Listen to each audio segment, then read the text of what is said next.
for you. I'll get myself put together here. I've been busy building some new racks for some new tanks. Super excited about it. And I've been rushing in, been trying to get stuff for the club meeting that's going to be tomorrow as well. And a lot of stuff going on. But I'll let some of you guys roll in here before I go on too much about it all. But hope you guys are all having a great Friday. And welcome to another Q&A for you guys watching on the replay. You guys know this is a Q&A where we try to help people out. We never know what we're going to discuss in these because there's a lot of things that can go on with aquariums. And if I don't know it, we've got an amazing community in here that can help us out. But hello, all you guys in the chat. Good to see you guys. What's up, Zach LaRue? And like I mentioned, I usually do ramble on a little bit at the beginning until the questions do come in about just what's been going on. So it's not only like a Q&A, but also kind of like an update video on what I've been up to, what I've been doing. So it is a combo of that always. I actually never really mention that, which I probably should because I just kind of assume it, but I shouldn't assume so much. But that's what it is. It's also updated what's been going on here. So what's been going on here, since I don't see any questions, is I've got another rack that I'm wanting to put into the house and another rack that I'm wanting to put into the barn. And I'm kind of stuck in a situation because Petco is doing their half off sale. If you guys didn't know that, all the aquariums at Petco are half off right now. And they are switching from Aquarium to Imaginarium, which I don't know how I feel about that because I don't know if their tanks line up with the tanks I already have. And I'm really OCD about my things being together. I mean, I am and not at some point, but like if I'm designing something, building something, I'd rather have my fish room done in those tanks. So I'm really feeling a push to get those tanks sooner than later. So saying that as well, LRBAquatics.com. I do got a website for those who do not know, or just a reminder for you, everything is what I breed from the fish barn. I do not flip fish unless it may come from a hobbyist friend of mine. And usually you can tell which those are, or it was just something that I trust. So they're not like imports or farm fish. Very ethically done. And I got a bunch of new fish that need homes. I know some of you guys have been waiting for those trout goodeids. I got more of those on the site, more of the guppies, pearl weeds back on site too. Often, sometimes things will go out of stock during the week, but doesn't always mean that it won't be there next week. Because what I actually do is I usually set up a certain amount of things for each week. And then I kind of go from my numbers there. It just helps me count better and keep things more organized. But website's been updated for those who have been waiting for things on there. Or if you ain't been there for a while. Really could use the support. Really trying to get some tanks up and going right now. I feel like I'm just always working and living for this, but what better thing to work and live for? Hello, you guys coming into the chat. Good to see you guys. Once again, it is a Q&A. Robert Johnson says, what about the mascara barbs? So the mascara barbs, I talked about it the last couple Fridays ago. My main group actually ended up passing away. Ended up getting too much food in their tank. I didn't realize they weren't eating, so I kept chucking food in there too. Big fungus issue. Lost my main group. I have all the footage for all that. But it's just like, it's one of those videos, like, I just don't even want to make it. Like, I just don't even want to make it. But I do have a backup group of them, so I did back up their genetics from multiple clutches of babies from them. So do got backups, and that's actually been a sore spot for me the last couple weeks. But I should probably make the video just a reminder to not overfeed your fish. And it's such a sucky way to lose them.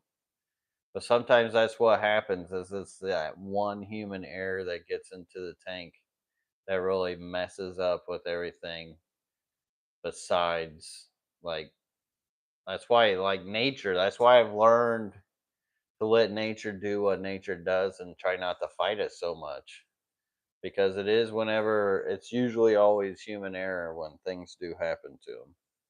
It does happen, and why it's always good to back your stuff up. But yeah, it does suck. It does suck. And that's what sucks about the live stream sometimes. I do gotta admit, because often, like, the things that do suck, end up having to talk about it more times than you usually want to.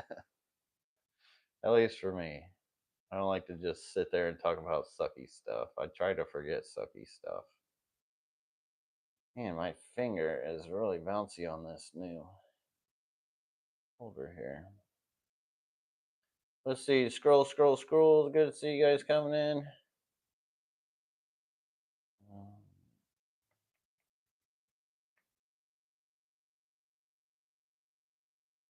JP's in 36 says, what I missed. You ain't really missed much. We only had one question, and it was about probably the last thing I wanted to talk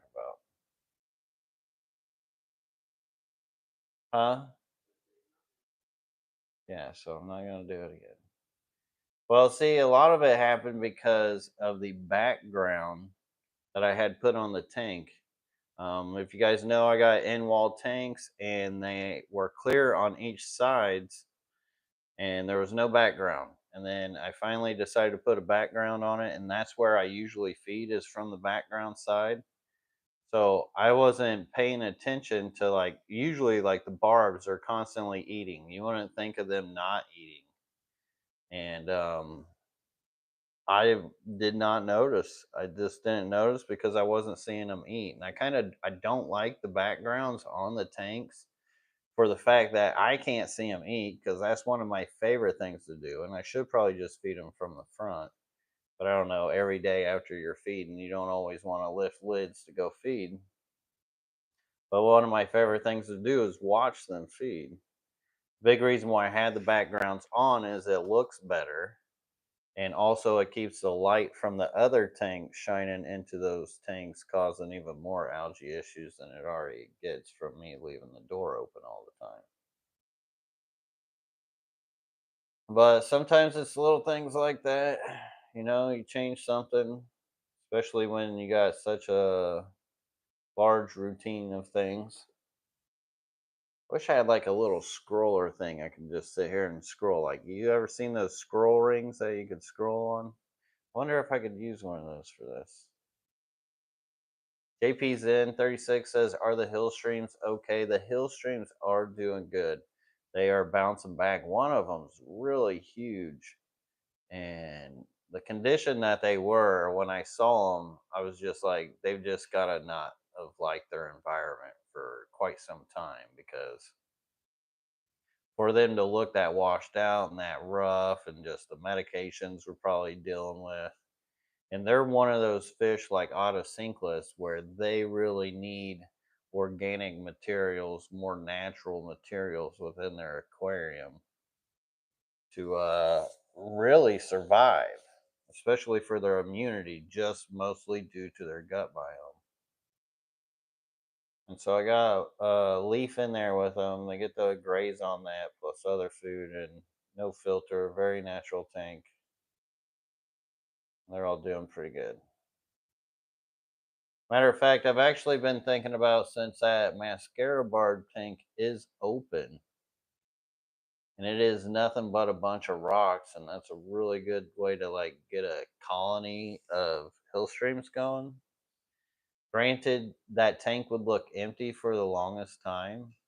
I don't know. It'd be kind of cool to have a big school and colony of Hillstreams grow out.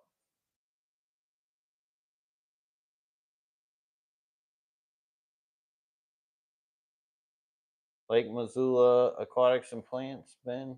Always good to see you in here. It says, I've heard yellow neocaridinus throw frequent orange shrimp. Has this been in your experience? Yeah, no, mine don't throw any orange shrimp at all. So that's definitely probably somebody's lines muddled up. Very often, if you're getting import or shrimp from a store or bigger like scale operations, then they tend to not have as pure lines as like a hobbyist would. But yeah, no, my yellow snow ever.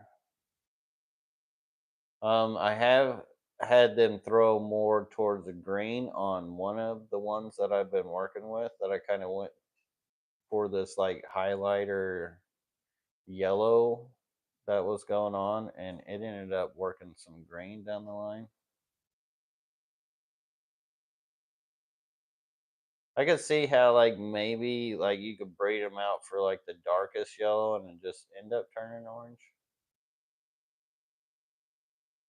But it's usually a red and a yellow. It follows the color wheel, just like the color wheel. A lot of people used to laugh at me about that. And I mean, I stick to it. I've seen it. Most people ain't seen it. Zach LaRue says, I'm getting some Brazilian pennywort and pearlweed tomorrow. I'm wanting to use one as carpet and one as floater. Which would you use for what? I would definitely do the pennywort as the floater and the pearlweed as the carpet. The pearlweed makes a much better carpet just for the fact that it's easy to spread on the bottom and get more surface area out of it. And it's going to grow for you a lot better. It's a bit of a quicker grower for the bottom compared to like Brazilian. It would grow so slow on the bottom. And the best thing to do is just kind of trim it and mow it as it tries to bush up, and then it'll kind of carpet your um, tank for you. And then the Brazilian pennywort always works best just floating it. Davo says, "Hey, plant lady Sarah, do you sell terrarium plants, specifically tiny ferns?" So we don't have any tiny ferns for sale, but she does have some plants on the website. As far as which ones are for terrariums, I could imagine most of them would do good for terrariums. Is there any of these plants that you have on site that wouldn't do good for terrariums, Sarah? Yeah, she says not really. Is that a yes or a no? Yeah, she can't think of one. Okay. She says they would all be good. Let's see. Oh, lots of questions now. That's good to see. Gabriella Stahl says, "Did you order your goldfish from somewhere or just find them somewhere local? I've been looking for a good quality goldfish, but don't know where to look." So, first couple actually got at the club meeting. Those were like the first few, and then recently I went to somewhere or something or not something fishy, but here fishy in Gainesville, Florida, and I just there was a couple that just caught my eye. I was like, yeah, I gotta have those. Which one was a black one was a white one. I wanted both those genetics, and then the other was a tricolor that just had to have. And now I've got so many goldfish right now. I don't even know what the future is going to be like. It's going to be interesting seeing like goldfish invading my fish room, because that is something I never had planned. And it's so funny with this fish room too, is always plan on doing, excuse me, this and that. And I tell you what, I never know what I'm really going to be getting into. And I honestly kind of like that because it just helps things. I don't know if it really helps things flow business wise, but as far as like learning wise and keeping it more fun, that's what I love about this hobby. Is it'll just surprise you with things like that. Like goldfish are going to take over my fish room. Like I would have never guessed. I'm really loving them. Fishy Business says, is Java Fern struggling with extra potassium help? Dosing EI, but not the potassium sulfite. Saw different opinions on whether or not if needed on top of potassium nitrate. I mean, I don't know what you're seeing to making you wonder. One thing that really helps with Java ferns that I've learned is they do like water changes. They like that reoxygenation from the water change. But as far as the potassium sulfate, I would probably add that in with the nitrates, all as your like macros. Always do that in my macro combination. So if you're doing EIs, I'm sure you're probably doing micros one day, macros another day. And if you do your macros, I would definitely put those potassiums together. And then just try to do your water changes. That's the biggest thing with those Java ferns. They kind of do like filter aquariums better than a no filter aquarium. Phil Lakes Aquatic says some of my CBDs are slightly getting fuzzy looking. Any idea what this is? Do you potentially have uneaten food around or fungus looking stuff around?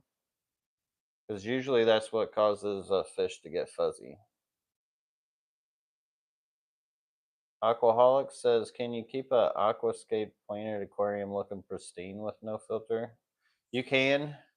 Just with water changes, I do it all the time. I've got lots of tanks that look really good, and a lot of it's just scraping your glass, doing your general maintenance with your water changes and small water changes.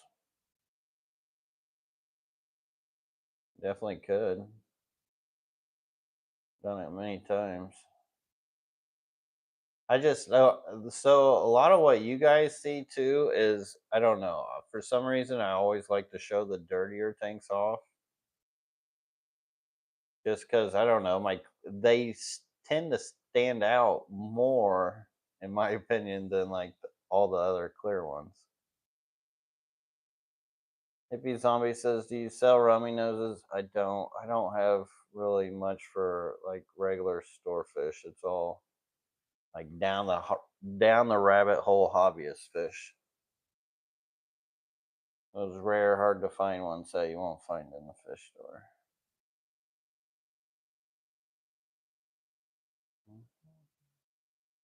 Vid viewer says, I want to take your route with no filters. Any advice on using city water? Unfortunately, I don't have well water. So, I mean, it's just the same thing as if you got well water or city water. You got city water, you know the deal with dechlorin it and all that stuff. As long as you're doing that, it's the same thing. It's just the same thing.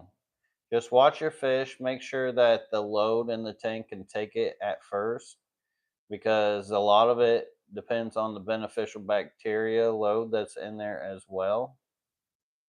So if you do like see your fish like gasping towards the air, maybe take a few fish out and or just keep running your filter. That's about the only thing an issue that I've ever saw now, and that was a long time ago. I haven't seen issues for a long time, and that's even getting like 20, 30, 40 fish and putting them into like a quarantine where they coming from a filter tank and not having any issues with them. So same thing with the fish I get from the store. I don't have any issues with them. They're coming straight from filter tanks. I know some people have said to me like, "Oh, killed my fish because I went all to no filter." Like, I like if you gotta blame me, I guess blame me, but for me, I don't really know what happened in those situations to have caused any of that. Because I mean, I've been doing this a long time. I've been showing you guys so many fish coming in here and fish I've been keeping in all kinds of different ways. Oscars, axolotls, which I need to do updates on all those. And like I don't know. I mean, it works for me, and it ain't just because of my well water either. It helps for me to have well water because I don't have to dechlorinate it. it's more live. My water is more lively than a sterilized water would be.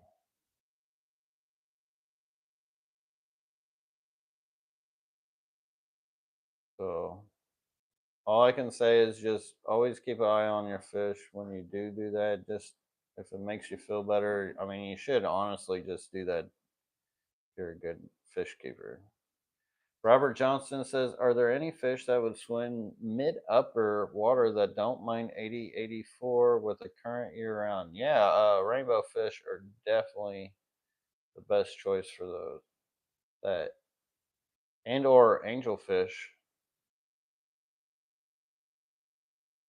Mac Aquarium says, should I drag my wife out and go to the Pasco meeting tomorrow? Definitely, dude. You already know. If she don't want to go, then doesn't mean you can't. I'm gonna be going solo. My girl's got to work. Matt Flash says, good evening, Lucas. I had the opportunity to get some Santa Maria endlers. Do you have any experience with them? And do you know why they are so hard to find? So the Santa Marias have actually been on the rare end and more expensive side of endler. So that's why it could be harder to find. And as far as endlers, they're the same as all other endlers. They don't take really much care and care much about much. I mean, endlers like to live in pretty much anything, even sterile water. Seen in guppy competitions where they'll spend the whole week in this most sterile water, but they really love a dirty tank.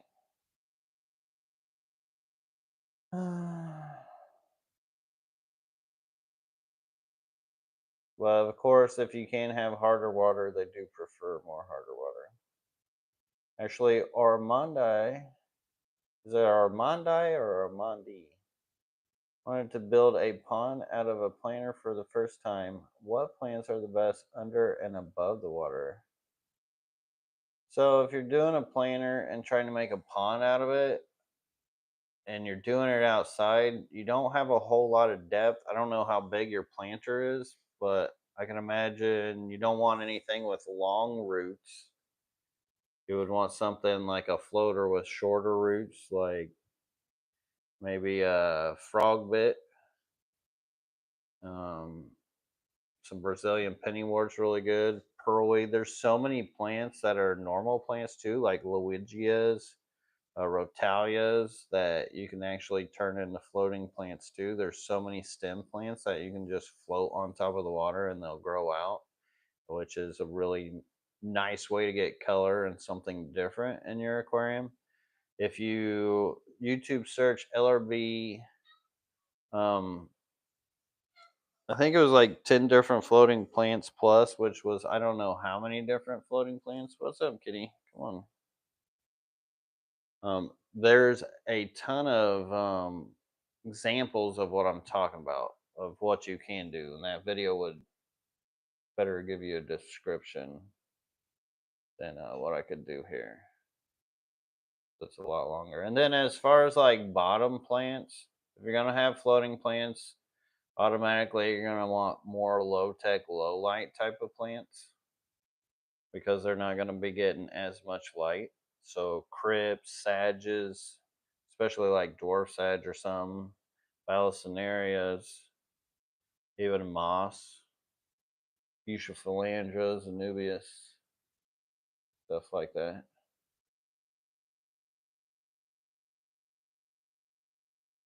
Hey, kitty, kitty. Let's see. Well, thank you, Janice Lundberg. I really, really appreciate that. It was mighty, mighty, mighty helpful. Yeah, I was planning on saving up for the well and all that, but with Petco changing their tanks, I've kind of got to like put that project off of getting pumps and all that stuff for my water change. And I guess I got to try to get the Aquarium tanks and whatnot while I can. And I cannot believe the price of like what they're saying a regular 20-gallon tank is.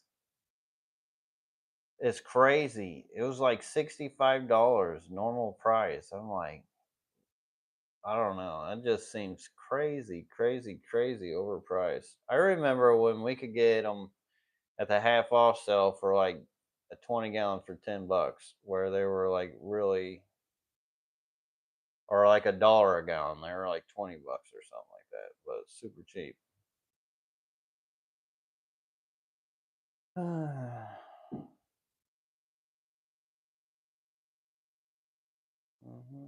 Susan Devaney says, "Have not seen your beautiful rainbow fish lately."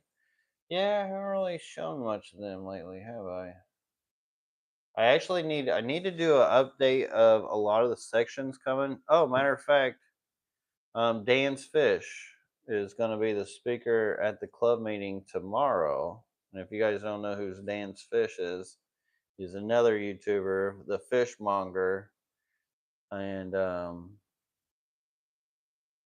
he gets some cool fish in too. But he's going to be giving a talk, and I believe he's going to be here Sunday. So we may do a live stream on Sunday, and I'm pretty sure he wants to film. Almost everybody who comes over here does. Whoa, kitty, whoa. I'm going to knock everything over and get her tail in my water.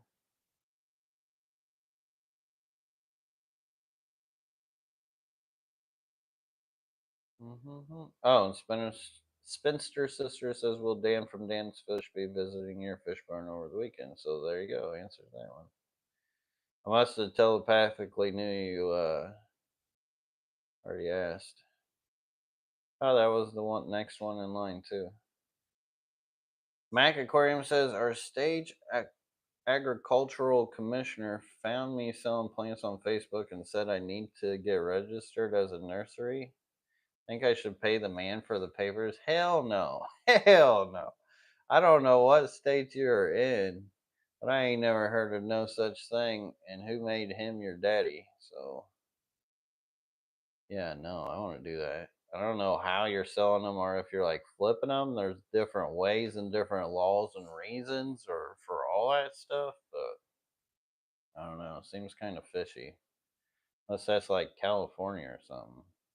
Doesn't seem like a whole lot of life, liberty, and pursuit of happiness going on with that comment. I'm pretty sure that's your Bill of Rights, so I'm at the bottom of the chat. If you got a question, that's where I'm at. And yeah, you're in Florida. Yeah, I don't know. You must be in South Florida or something. 'Cause I've never heard of that.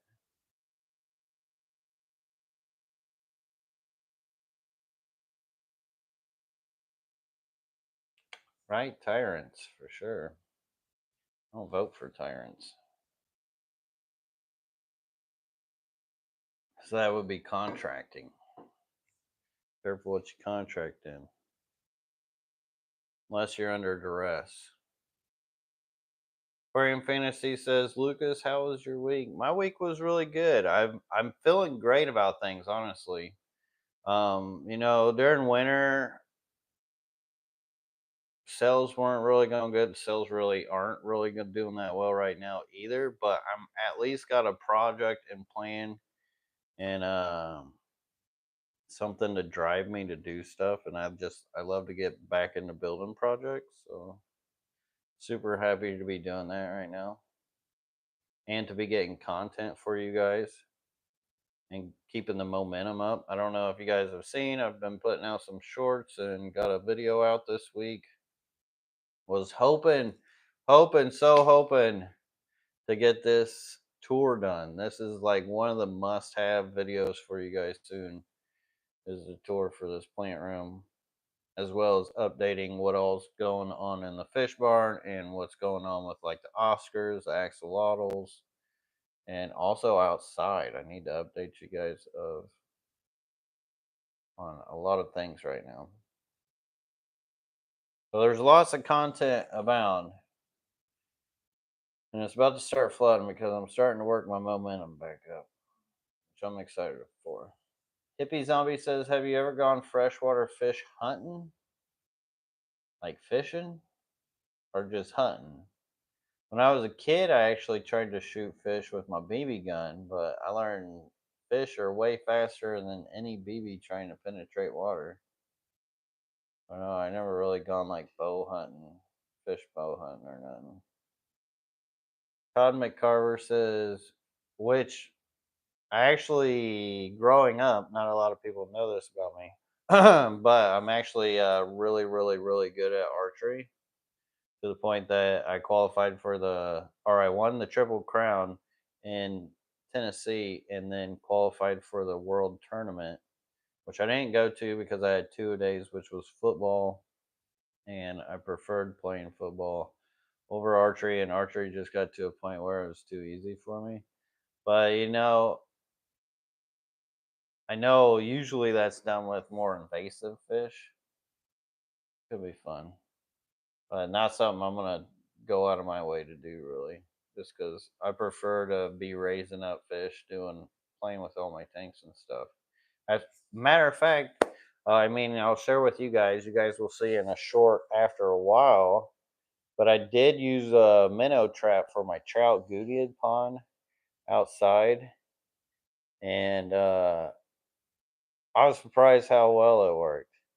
Like I kept checking it through the day and nothing, nothing. So I let it sit overnight, and then the next day it was just loaded. It was so exciting pulling all those fish out.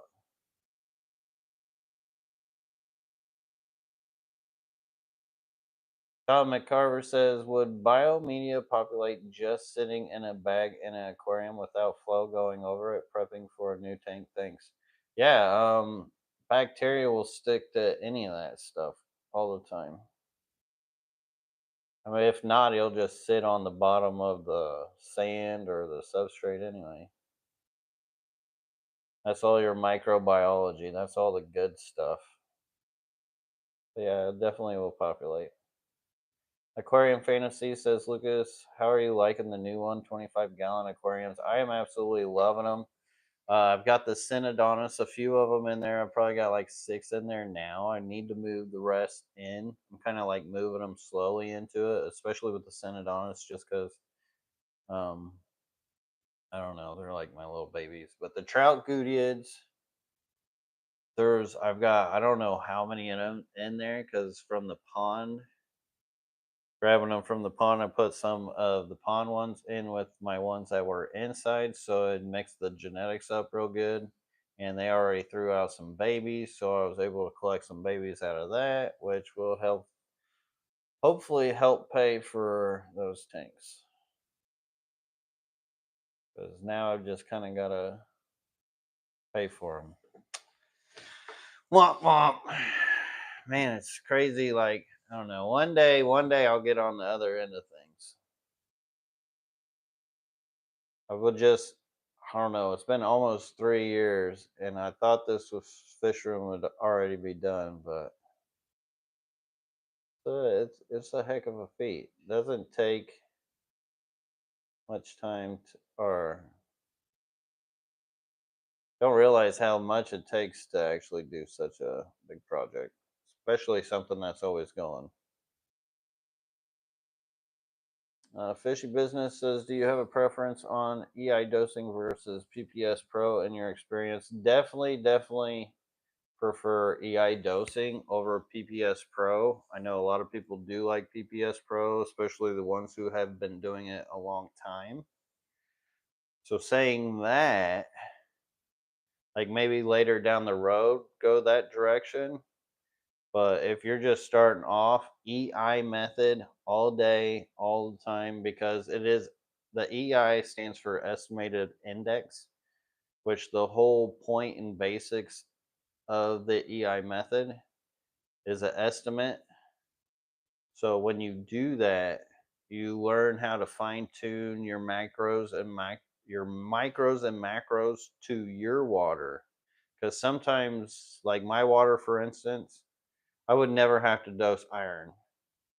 Like maybe some trace elements. I don't really know if I need those so much, but really macros is about all my tanks would need for my water because there's so much iron and micro elements already involved.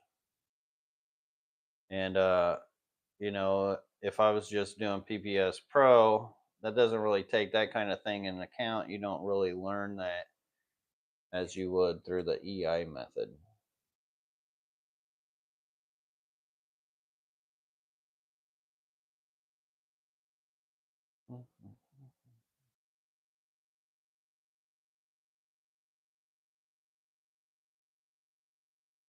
CP Jeffrey says, "What are the best bags to ship fish?" Thanks, Lucas. So I use the breather bags. Definitely the best in my opinion. If you do a regular bag with air in it, it sloshes stuff around, which just knocks fish around, knocks shrimp around. The breather bags, it's full of water, so it's like a comfy cushion.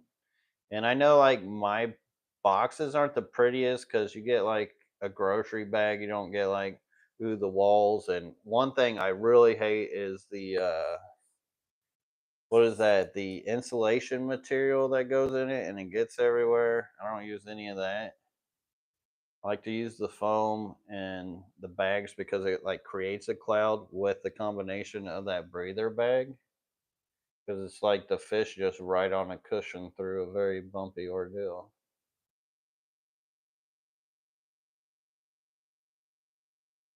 What kind of trap? I just started trapping some cories today. It was an actual like a big minnow trap. Big minnow trap.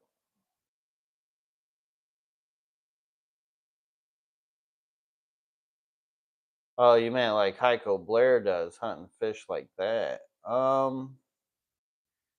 You know, I think it would be cool if I was a richer man, had time to do that stuff and money to do that stuff.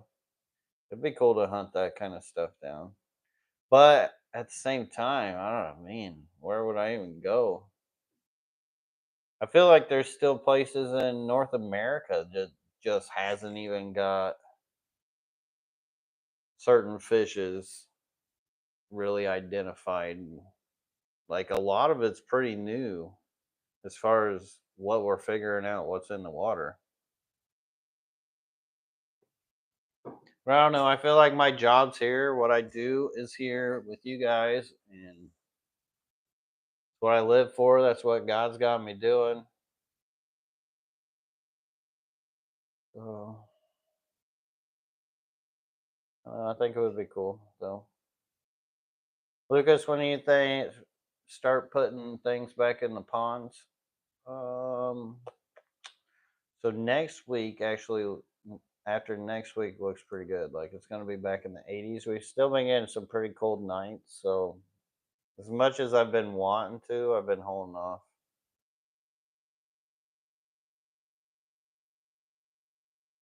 Yeah, Mac, as far as putting stuff outside around Pasco, I know Grant lives in the same county, and he even mentioned he's going to wait till March. So he's got more experience living in that area than I do. Hey, Al says, when will you ship to Canada? Unfortunately, I don't know. I guess whenever you guys become the 51st state, that's probably when. You become the 51st state, and I got you. Tom McCarver says, I want about 6 Petricolas. Ooh, ooh, my Petricola stash. I don't know if I can do it. I don't know if I can do it. As much as I need tank money, I don't think I need tank money that bad. I don't know. That's kind of weird to say. I kind of want to send it on a sluice appendix. I want a big school. I mean, I got 125 gallons just for them.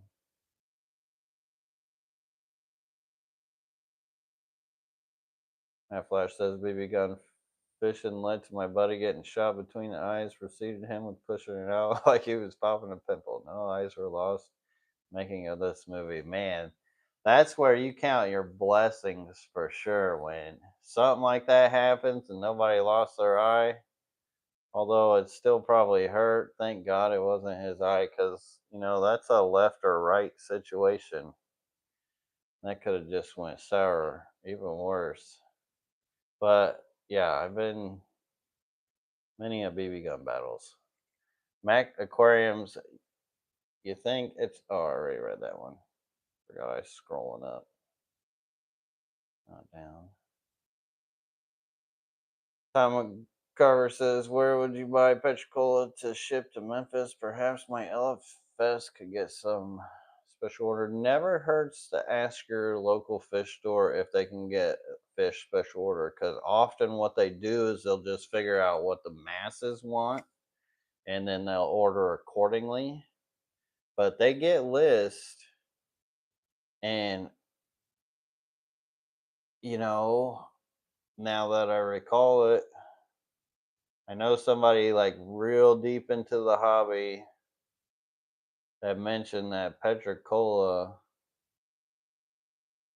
like mass production, is probably not really going to be around much longer. So I don't know. Never hurts to ask them. But stay tuned. Hopefully, I'll get mine breeding sooner and later. I wish I could help you, dude. I wish I could help you, but just can't. You know. I don't know who else has them, because I don't really fish shop that much online. Like, I either get my fish from a club, and I don't know. I mean, I have fished online, and it's usually like wet spot tropicals or from other hobbyists, which I would find sometimes on eBay, which that's crazy that the whole thing that they tried to do for a while. Glad to see that's still going, because I know that's a good outlet for a lot of hobbyists and where you can find some stuff. But yeah, I don't know, because Bioaquatics was a guy I probably would have recommended, and he's not doing it anymore.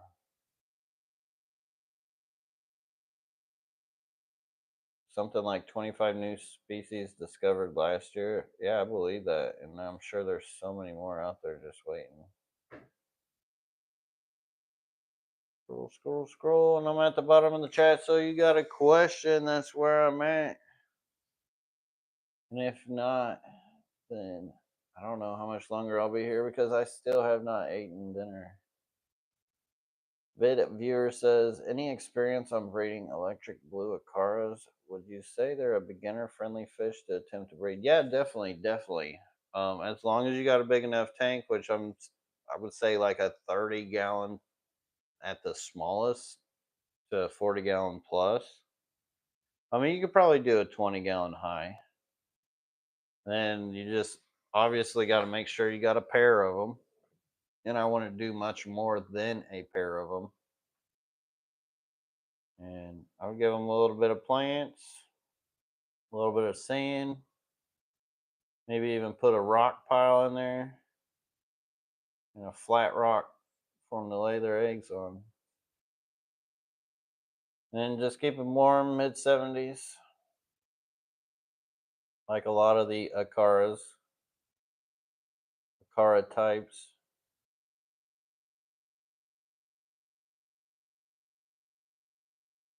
Almost ended up with some parrotfish.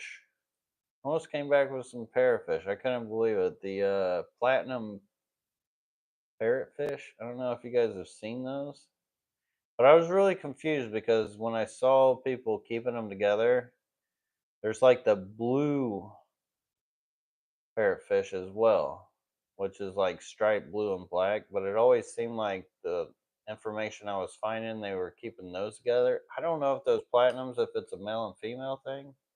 Any of you guys know about those? I almost ended up with them, which would have been real weird for me, and probably the last thing I need in my fish room. But Mal, I'm interested in your experience with Medaka breeding and beneficial tank mates plants for the Medaka. And enjoy all your content, especially natural aquariums, especially rice fish and plants. Well, thank you.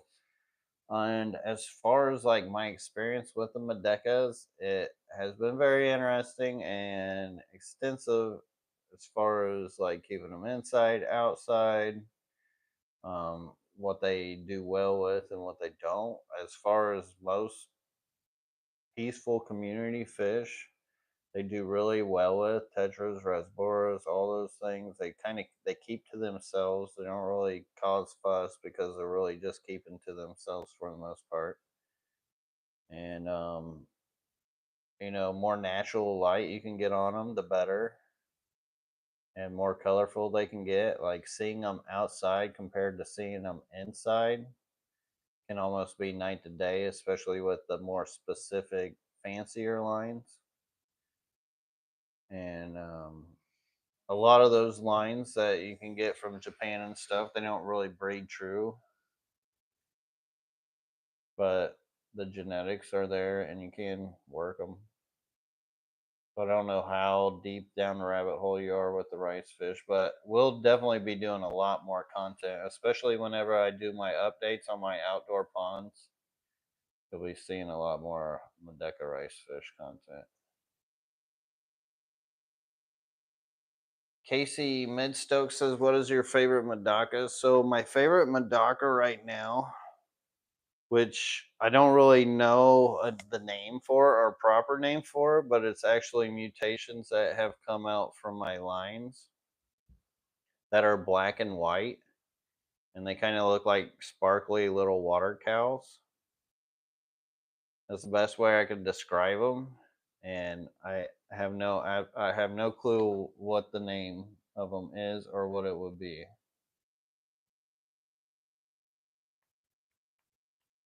But I am selectively breeding them and keeping them and trying to work out a line and see what happens. But working out a line like that sometimes it can take years just because you've got to work genetics out, and you can't just work genetics out overnight. Like it takes time. It takes a lot of time to do a lot of these things.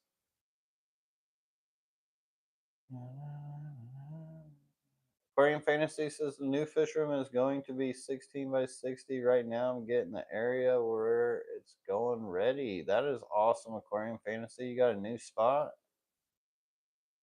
That's cool to hear.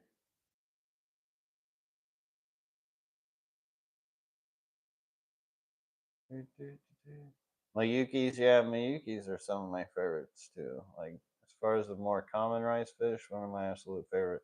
I like the black ones too. I can't remember which ones they're called.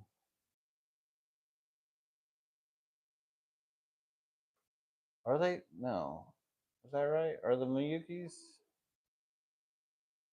Never mind. I don't know. Brain fart. Anyways, hippie zombie says, "What was your first ever fish that bred in a no filter tank?" First fish that bred in a no filtered tank. I don't honestly. I don't know. Probably a guppy or endler or something to that accord, because you just can't stop those things. And at the time I started doing no filters, I already had like I don't know how many aquariums. And it's probably something outside too. Rainbow fish, probably could have been that too. My blue parrot had babies. The female is blue and black with an orange baby or orange belly. Interesting. Thanks for sharing Axie to Axie. Robert Johnston says, "Do you think fish need as much as a variety of food as most say? I feel like some fish eat a lot of the same stuff over and over, especially in the rainy season." So that's actually a really good question. I think having a natural environment definitely allows more of a range of a diet for them to pick and scavenge on when the processed food's not coming around, when you're throwing in your cheeseburgers and fries. Saying that, I have tried many foods with my fish, and sometimes some will turn noses to some, and some will turn noses to others. But there's one fish food that I use, tropical granules, the orange ones, that for some reason fish always go bonkers for. They're always asking for. So it's like those temptation treats for your cats. You guys know what I mean. If you know. But I'd imagine if your fish and you learn that it likes certain different foods, definitely does not hurt to vary their diet.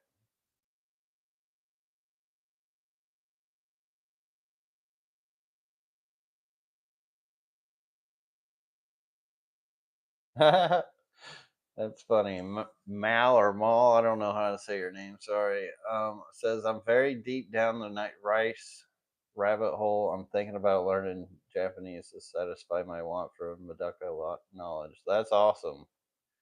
Um, Definitely the Japanese have w- much more extensive knowledge than I do. Like us Americans are barely scratching the surface right now compared to what they've been doing over there, because they literally got multiple magazines just on the subject, and a lot follows like lines of the koi, but then also names of breeders and stuff like that. That's how a lot of them get named. But as far as like the genetics and what goes into a lot of those Medakas is very variable, kind of like koi too, where you may get some certain amount of these out of it, a certain amount of that out of it. And it's just like a lot of mutations with fish where certain lines they've just got to be worked for certain results. Fischello says, "Are you still breeding black corydoras? How difficult are they to maintain and breed?" So most of those black corydoras actually did not breed myself. Those come from fellow hobbyists in my club. One of my really good friends, Steve, and he bred most of those. And as far as like his difficulty of like maintaining them, a lot of it was just mostly seasonal and getting that cold water trigger. So you really want to get those to breed out for you, you got to get that cold water trigger. So do like a half, like a 50-50 water change and do it really cold, which sometimes can be tough in the summer if your groundwater is already warm. But you could actually put bottles like water bottles that have been frozen in your aquarium to simulate that. And as far as maintaining them, the best thing to do is like leaf litter, real natural aquariums. They don't need a filter or anything.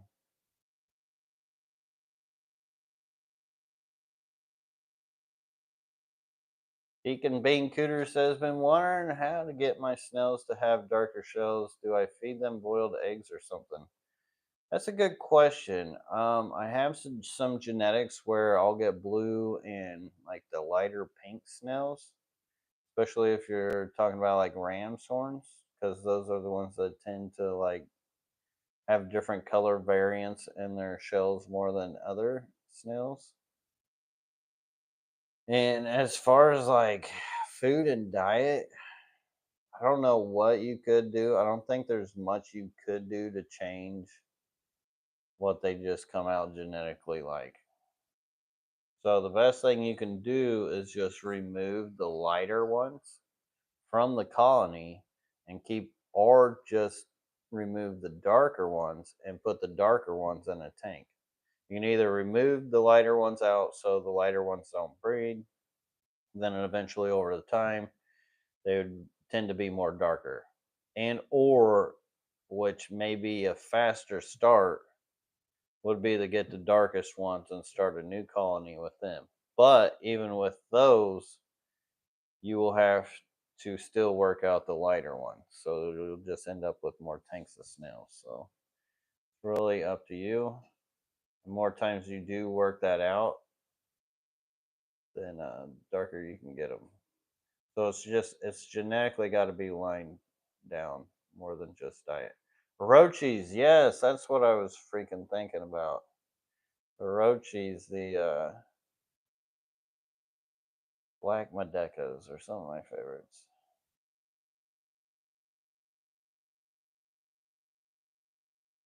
Oh, the Curo blacks. So you guys must have a different names for them. But yeah, here in America, we call them the roachies. Roachies, or however you pronounce it. Deacon Bean Cooter. Oh, that name always cracked me up. Says pet store bettas have been having bloated chest areas. Could it be parasites? Normally, from bloating, does tend to be internal parasites. So you're gonna want to hit them with the dog dewormer, levamisole, or fenbendazole. And if neither one of those works, then I feel like there's a third one, but I can't think of it. I haven't used them in so long.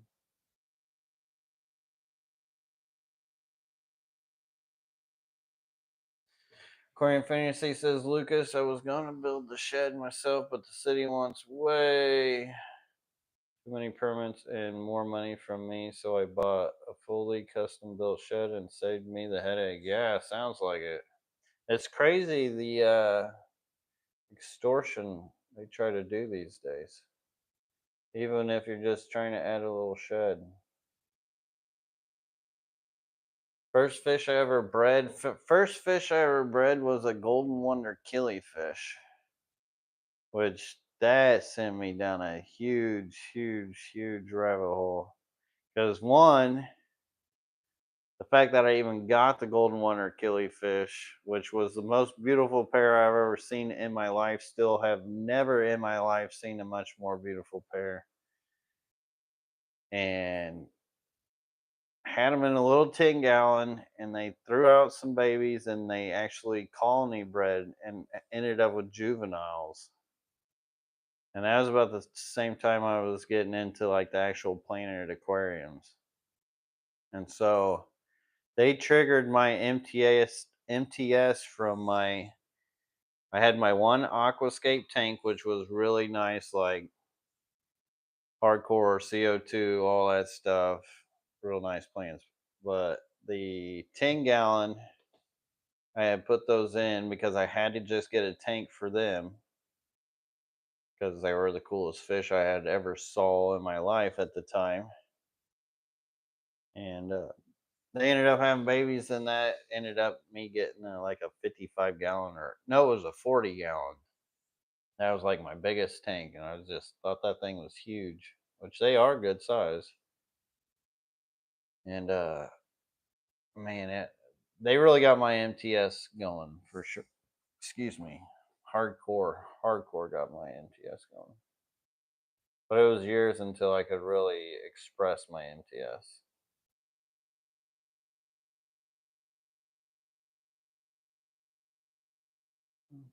I do sell snails. I sell the ram's horns. My fish are expensive. I mean, they're in line with online prices, and the fact that they're all homebred and not imported and drugged up, and drugged down by medicines and everything else. I mean, got a family to feed, and some of them you won't even be able to buy them anywhere else besides my website because there's just nobody else with them.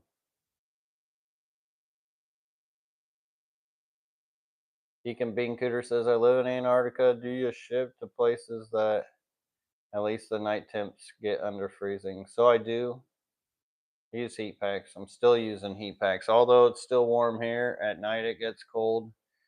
And up north, it's been a pretty cold week here. So I check out the NOAA website and the geographical forecast for the whole nation before shipping. And then I judge whether I need like a 40-hour heat pack or 72-hour or 96-hour, all depending on the temperature, when it's going to be cold, when it's going to warm up, and where it's going. Bobby Roel says, could you breed flower horn in your systems? Oh yeah, definitely. With the no filter, probably. Probably gonna have Oscars breeding once I get big enough. I'm personally not gonna be trying to do it, but I can imagine big enough tanks and flower horn, they don't really need that much space. But most fish breed in ponds. Ain't much difference. Just literally keeping fancy ponds and glass aquariums. Deacon Bean Cooter says, can you discuss top line on bettas? Is it just for aesthetics? Top line on bettas? I'm not really sure what you mean. Top line on bettas. Yeah, I'm not really sure. That's a new one for me. Aquascape Auto Z says, I live in Phoenix with crazy hard water. Already have aquascapes with corydoras and tetras and rasboras, even shrimp. They all seem fine. Do I really need to switch to RO? So I would say no. If it ain't broke, don't fix it unless you're in it for your plants. I know sometimes certain plants are a little harder to grow in harder water because of the KH. Plants do not like KH that much. It's like fish do, but pretty much all those fish don't really need any KH. So a lot of reasons why people will switch to RO is so they can control their water as well. So if you're an aquascaper and you're really trying to fine tune your aquarium, RO water gives you a blank slate, and then you can add the mineralization you want into it. And that's when it comes into the estimative index and guessing what works best for the balance of what you're keeping. Types of plants can take nutrients up faster than others, and things like that. Same with lighting.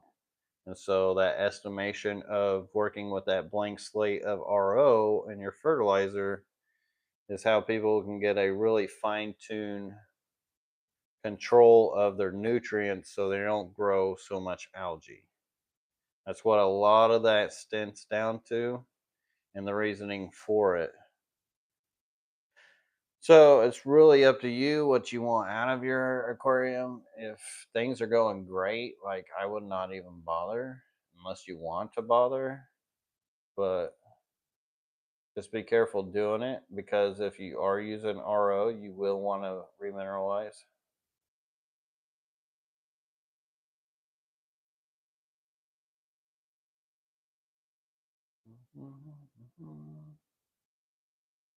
All right, scroll.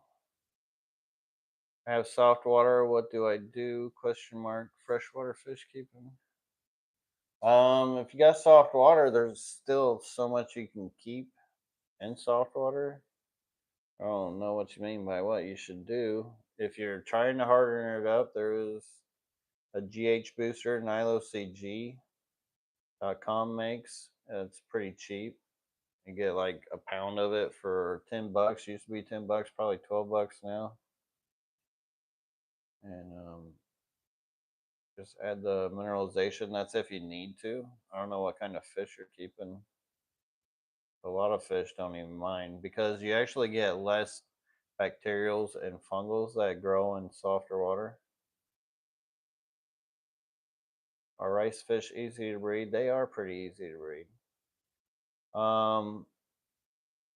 They can predate some, sometimes not. I don't know. Actually, when you ask if they are easy to breed, for the most part, compared to a lot of fish, I would say they're more moderate. They're not like as easy as a guppy, but they're not as hard as others. Because sometimes I feel like, especially with mine, I feel like I should have like a bazillion more of what I have. But I don't know if they just predate so much. Because I used to have them community breed. Could be genetically what's in the line and how they behave as well. Because have had just had have some community breed like crazy, but not as much, and very seems rare anymore. And I only tend to get babies if I'm moving the adults from one place and then just waiting for eggs to hatch.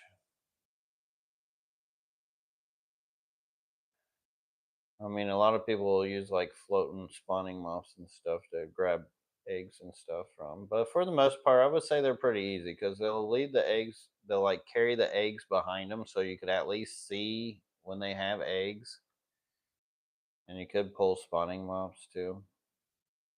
So they're fairly easy. They're very versatile fish too, especially in no filter tanks. Great for getting rid of biofilm, especially if you got a community tank with biofilm.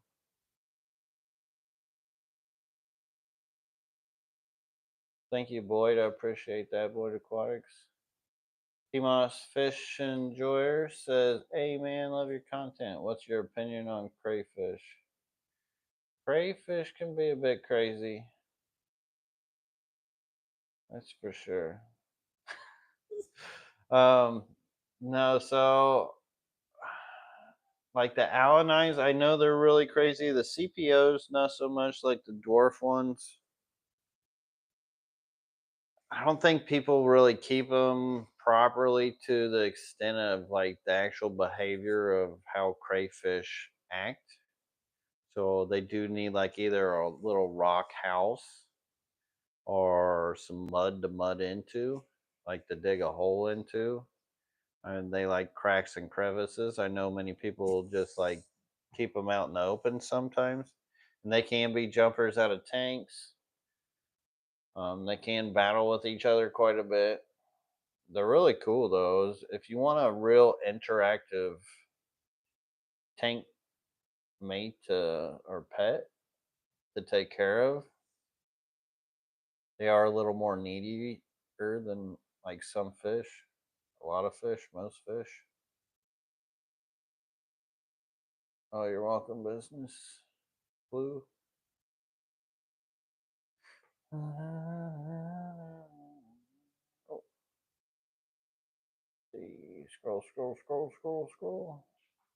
What Aquarius says breeding cichlids is challenging but fun also. Yeah, as far as like the time and just when they get the big schools. I think what's really cool about the cichlid breeding is when they get the big schools and the mouth rooting is like it is one of my favorite things to see. I love seeing mouth rooting fish.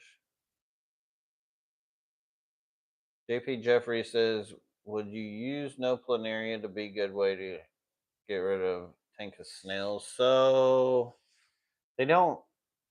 I don't know if that would get rid of it very well, and it could really foul up your water real bad too. Because if all those snails are dying into your tank, like if your microbiology can't handle that, you can cause bacterial blooms that could be more of a pain than the snails ever were, especially opposed to just manually removing them. If you manually remove them, I would say that's about your best option. And or my favorite way to do it, what I've been doing lately, is just using a pack of clown loaches.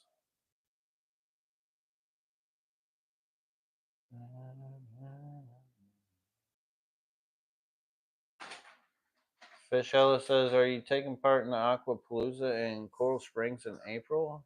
I'm not sure what any of that it's about. So I don't know. I wasn't planning on it. I have a talk for the Saki Killifish Convention in Arizona in April. So I don't know when April that is. I'll have to hopefully remember to look into it.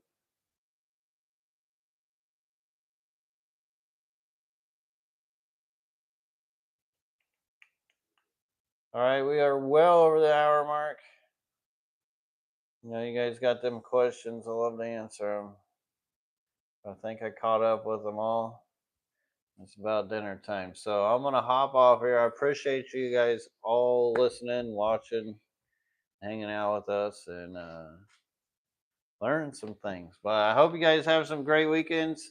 And as well, maybe see some of you guys at the club meeting tomorrow. So till next time, peace, everybody. Have a great one. Dun, dun, dun, dun, dun, dun, dun, dun, dun, dun, dun, dun.